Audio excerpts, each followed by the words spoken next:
Simbora, turma! Simbora! 23 de março de 2023.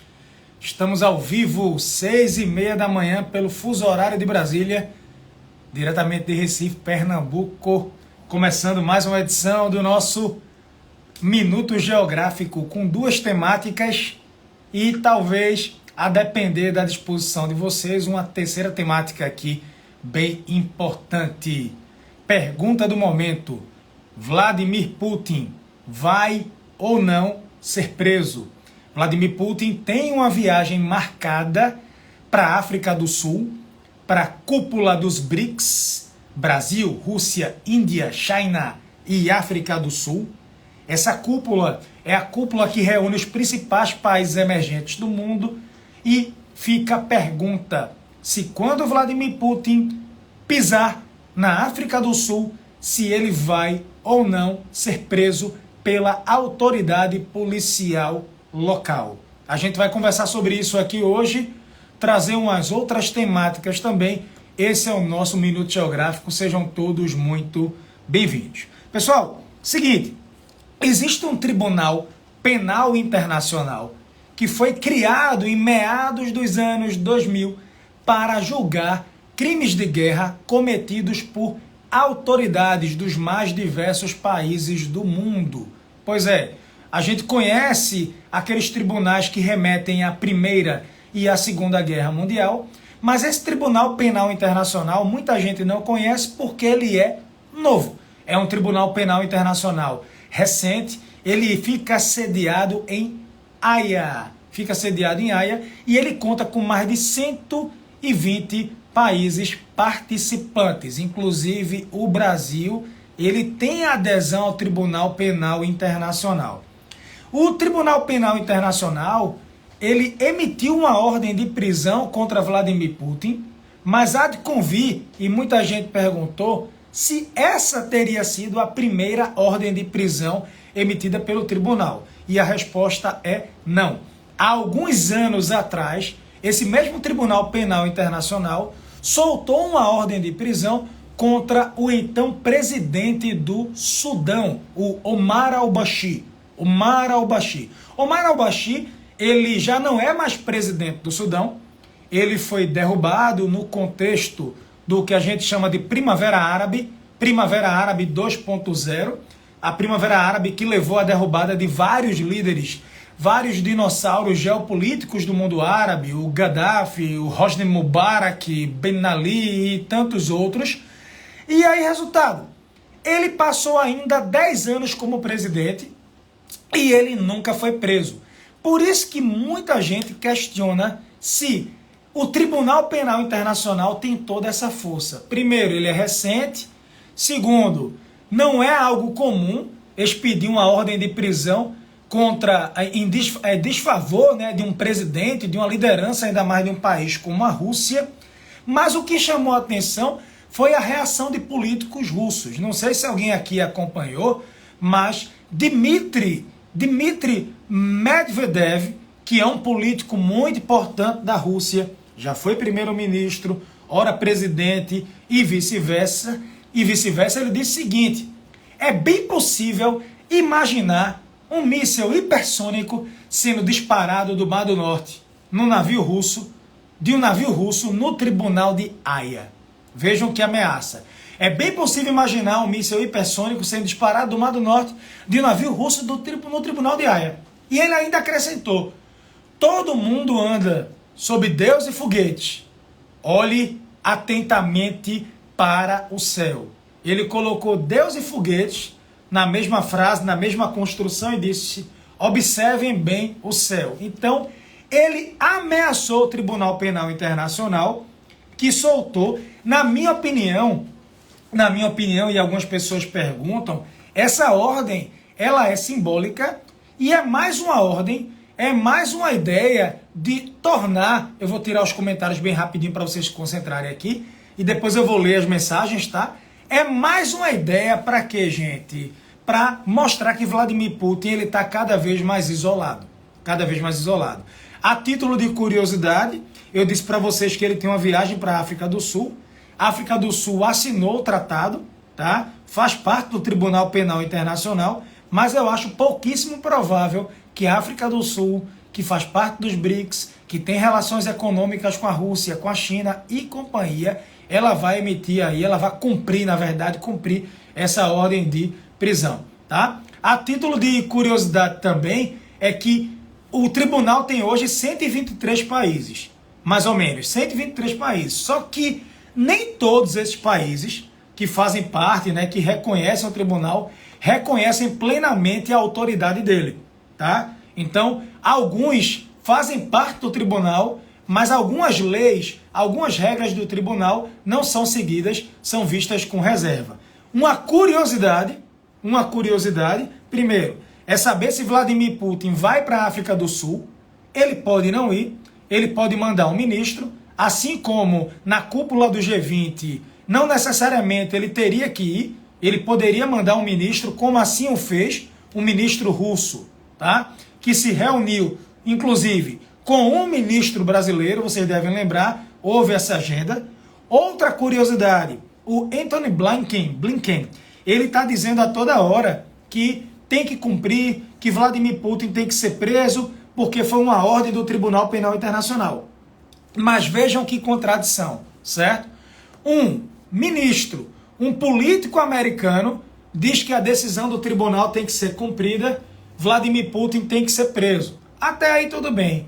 Mas eu fui pesquisar, eu fui estudar e eu descobri que os americanos, eles não apoiam, eles não fazem parte do Tribunal Penal Internacional. Os americanos não participam do TPI. Na época que o tribunal foi criado, os americanos não quiseram entrar porque acharam que o tribunal era autônomo demais diante do Conselho de Segurança. Os americanos queriam um tribunal vinculado ao Conselho de Segurança, porque exatamente nos Estados Unidos, os americanos têm, exatamente no Conselho de Segurança, os americanos têm poder de veto. Então os americanos queriam um tribunal vinculado ao Conselho de Segurança, e no Conselho de Segurança os americanos têm poder de veto. E lembrem, os americanos se envolveram em vários conflitos, a guerra do Iraque, a guerra do Afeganistão, e já pensaram aí algum americano sendo acusado ou tendo uma ordem, investigado já foi, mas tendo uma ordem de prisão, tá? Ligada ao Tribunal Internacional, é mais ou menos isso que eu quero mostrar aqui para vocês, ok? Então, só para vocês terem essa ideia, a própria Ucrânia não faz parte do tribunal e a Rússia também não faz parte do tribunal, não reconhece o tribunal.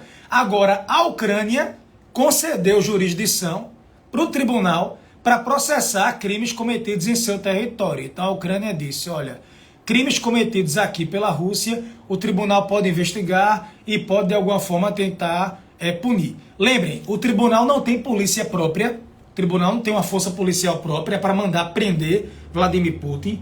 Também o tribunal não vai na Rússia algemar o Vladimir Putin. A expectativa é que ele viaje para algum país vinculado ao tribunal e seja preso por aquele país. Mas aí eu fico muito com o pé atrás. Eu acho pouquíssimo, eu considero pouquíssimo provável que Vladimir Putin seja preso, porque primeiro, eu não acredito que ele vá para a África do Sul. E segundo, se ele viajar, eu não acredito que a África do Sul ela vá colocar em prática isso daí, mas não deixa de ser algo simbólico, ok? Lembrando a vocês que não é a primeira vez que um chefe de Estado é alvo de um mandato de prisão, né? Um mandado de prisão do Tribunal Penal Internacional. Omar al-Bashir, então presidente do Sudão em 2009, tá? É importante frisar isso daí. E também é importante lembrar que já aconteceram outros tribunais para julgar crimes de guerra. Exemplo, foi criado o Tribunal Penal Internacional para julgar os crimes na Iugoslávia. Prenderam então o líder da Sérvia, Slobodan Milosevic. Slobodan Milosevic, ele morreu inclusive preso, Tribunal Penal Internacional. Foi preso, acho que pela OTAN, foi entregue ao tribunal e foi julgado. Slobodan Milosevic. Também houve um tribunal para julgar os crimes de guerra cometidos em Ruanda. Lembram o conflito na década de 90 entre Hutus e Tutsis? Pois é, mais de 800 mil mortos. Tem um filme muito bom, Hotel Ruanda, tiros em Ruanda e tantos outros. Pois é, então houve um tribunal também nesse contexto, ok? Beleza, meu povo? Tranquilo, tranquilo. Quem é que tá por aí? Já temos ao vivo, ó, mais de 300 alunos aqui, plena 6h40 da manhã. Que maravilha, tá todo mundo aí tomando café? Tem gente que tem um fuso horário diferente, né? Muitos brasileiros que moram na Europa, por sinal. Deixa eu parar um minuto geográfico para falar uma outra informação. Para não, fala outra. Portugal agora criou um sistema prático para reconhecer a documentação de brasileiros que estão indo para Portugal para trabalhar. Em uma semana, 66 mil brasileiros que estão por lá indo para trabalhar e querem a regularização, conseguiram obter a documentação. Eu nunca vi um país crescer sem mão de obra estrangeira, tá? Atenção, quem é a favor de fechar as fronteiras aí, quem tem aí algumas características xenofóbicas, atenção, tem impactos culturais, tem impactos geopolíticos, às vezes um país não tem a capacidade de receber tanta gente, tem a questão da segurança, por favor. Isso é outro debate e eu concordo. Porém, eu quero chamar a atenção que eu nunca vi um país do mundo crescer sem a força de trabalho estrangeira. Eu desafio você a citar um que cresceu sem uma força de trabalho estrangeira mínima que seja. É importante. Beleza? Tranquilo, tranquilo. É Portugal agora com isso daí. E galera, França pegando fogo, vê? Uma aluna minha chegou para mim. Vocês sabem que eu tenho um curso online de geopolítica internacional. Temos até hoje 4 turmas formadas, turmas com 300 alunos, turmas com 600 alunos. As mais recentes foram menores porque a gente restringiu para dar atenção, né? Os alunos têm contato direto comigo pelo celular, pelo WhatsApp. Tá lá disponível. Aí uma aluna chegou para mim e disse: Joca, o mundo tá acabando. Aí eu, peraí, eu tô indo trabalhar, deixar minhas filhas no colégio, o mundo tá acabando. O que é que você tá sabendo que eu não tô sabendo? Ela disse: a França com protestos há 3 semanas. Eu disse: peraí, menina. Ei, peraí. A França tem protesto toda semana. A França sempre.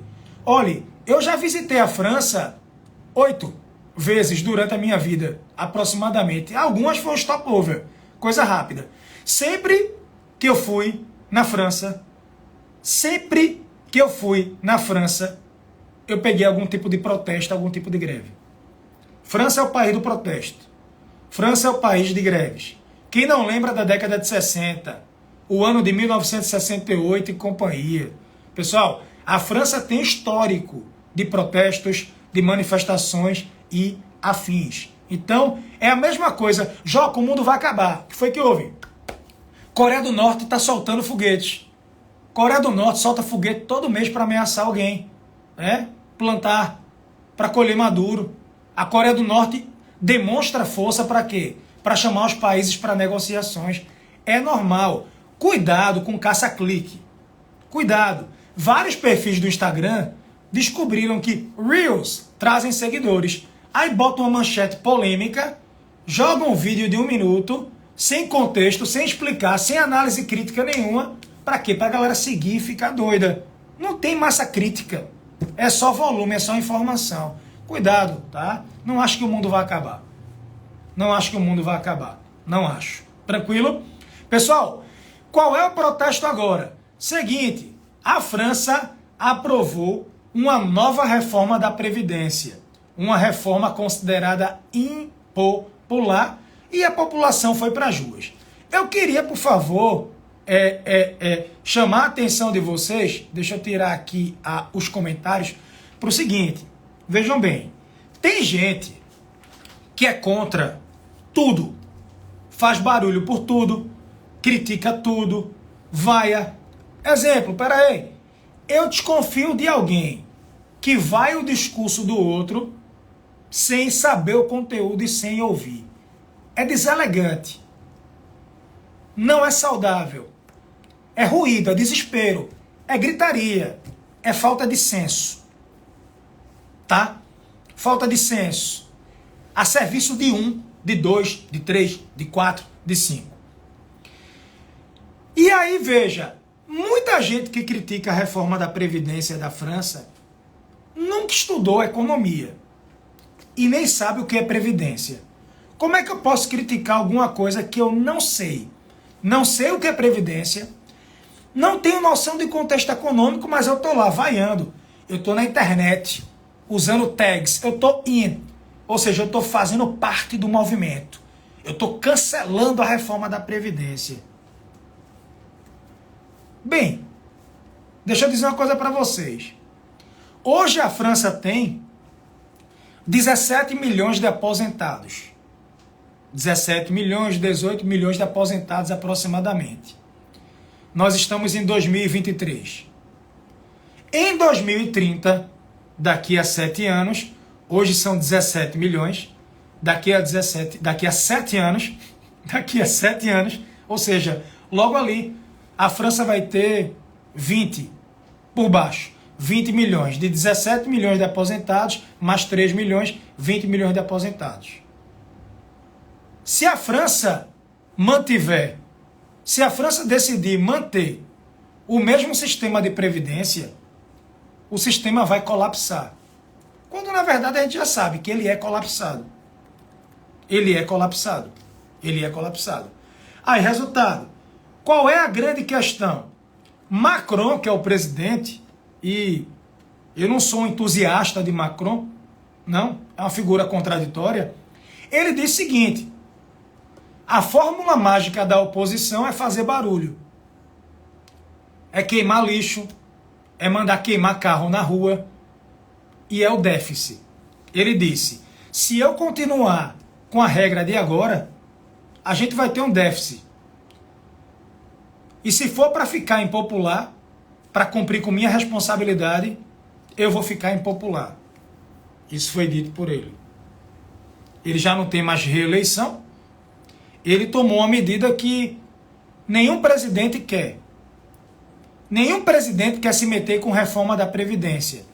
Porque reforma da Previdência, ela mexe com o benefício, com a aposentadoria. Ela é impopular.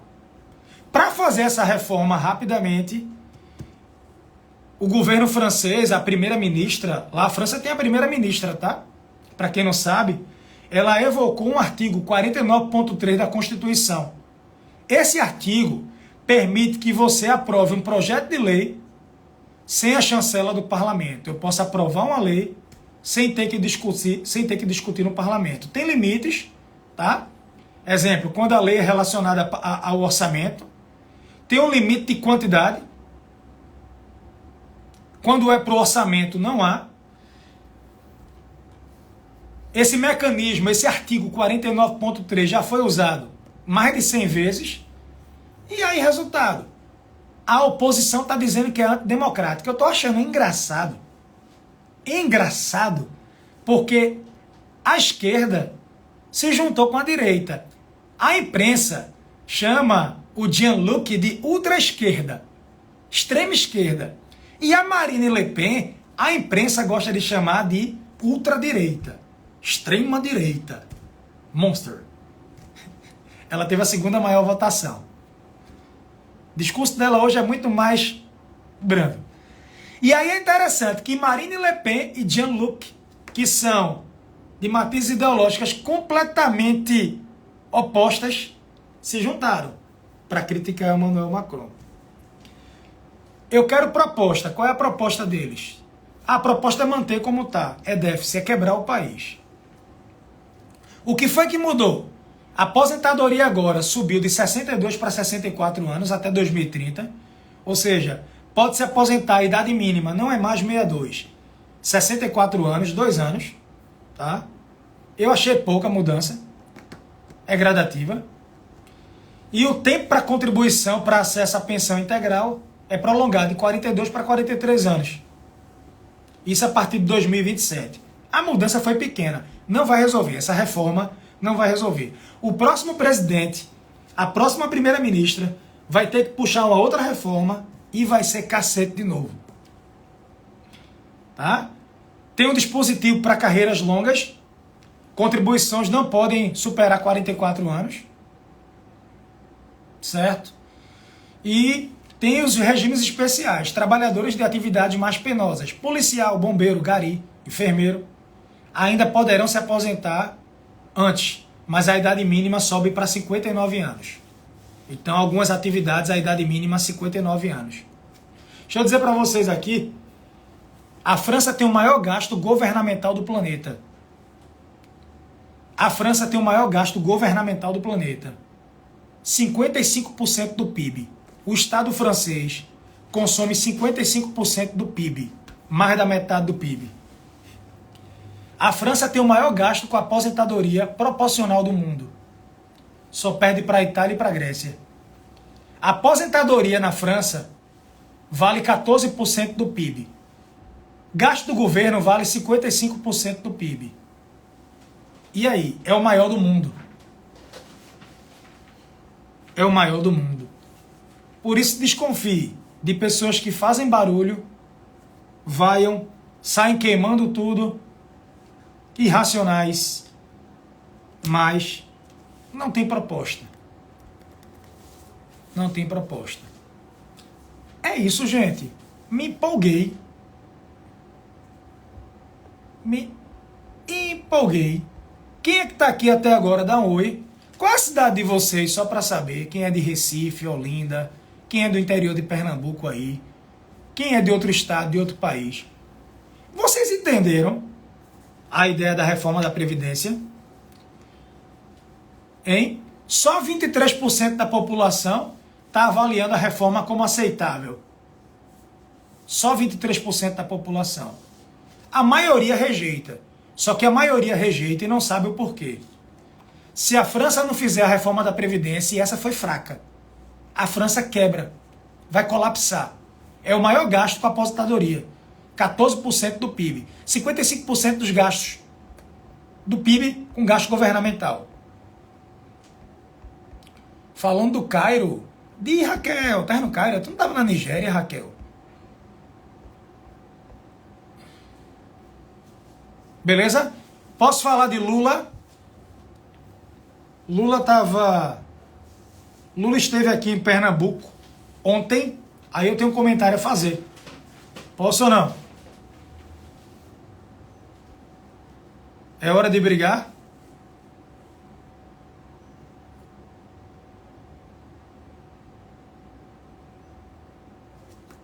Tá no Cairo agora? Posso falar do presidente? Deixa eu falar uma coisa para vocês.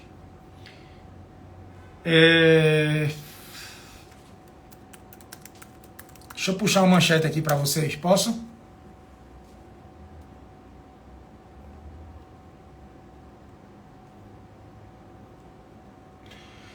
Lula tá indo para a China. Num momento delicado. Não é? Existe um momento de fortalecimento de um bloco de ditadores anti-ocidentais. Existe o fortalecimento. Um bloco com ditadores anti-ocidentais, autocratas, China, Rússia e companhia. Lula não pode ignorar a China. China é a maior parceira comercial do Brasil. A gente tem que ser pragmático e se equilibrar entre China e Estados Unidos. Não dá para romper nem com um nem com o outro. Loucura total. E aí Lula está desembarcando lá próxima semana, tá? Alguns diplomatas já foram lá a trabalho para receber a comitiva. E aí, resultado, ele vai levar 250 pessoas ou mais na comitiva. Um monte de empresário, alguns ministros e por aí vai. Expectativa para as declarações dele na China. Expectativa por quê? Porque os principais jornais da China já começaram a espalhar que Lula apoia a China. Eu estou aqui com os jornais abertos. Vários portais chineses colocaram Lula apoiando o pacificador Senhor Xi. O pacificador Senhor Xi. Então, a China está tratando a visita de Lula com grande importância. Ponto positivo para o Brasil. Ponto positivo. A comitiva do Brasil vai ser recebida com pompa e circunstância. China é importante para o Brasil, comercialmente, isso é indiscutível. você gostando ou não. Só que a China está pegando essa visita e quer passar a impressão de que Lula apoia Xi como pacificador. Colocaram assim, ó. Eles destacaram a crítica que Lula fez aos Estados Unidos, dizendo que os americanos não falam de paz. E o Global Times colocou que os americanos estão irados com o Brasil, porque o Brasil vai visitar a China. Os americanos não podem romper com a gente. Precisam do Brasil e muito. Talvez até mais da gente do que nós deles, a depender do setor. Tá? Mas é uma visita importante. Tem que se tomar cuidado com as declarações que ele vai dar. O que é que ele vai dizer lá dentro. E aí o jornal colocou: um pacificador como a China deve ser encontrado agora, porque os Estados Unidos não falam de paz. E aí o jornal, o Guaxa, disse que essa frase era de Lula. Então que Lula apoia a China, não apoia os Estados Unidos.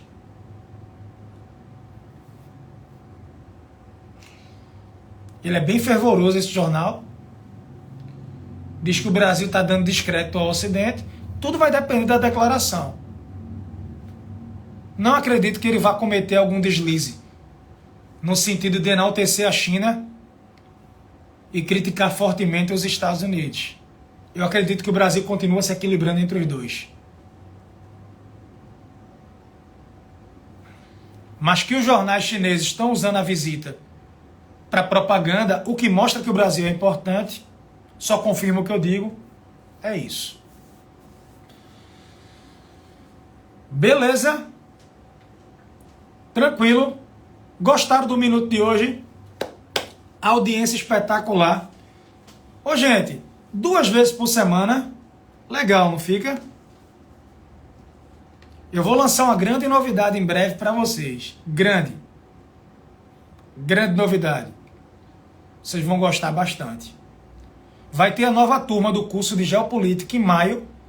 Quem quiser estudar comigo, em maio a gente vai fazer um lançamento grande. Aulas ao vivo de Geopolítica. Tira dúvidas comigo diretamente. Minuto geográfico exclusivo a gente vai passar a ter. Tem muita coisa boa. Eu não vou antecipar não, pra galera não copiar. Tem muita coisa legal. Paz de Cristo. Uma semana extraordinária. Comentem na publicação o que vocês acharam. Quem está comentando ao vivo agora, depois que eu postar, comenta também para o vídeo engajar. Beijo. Valeu, turma.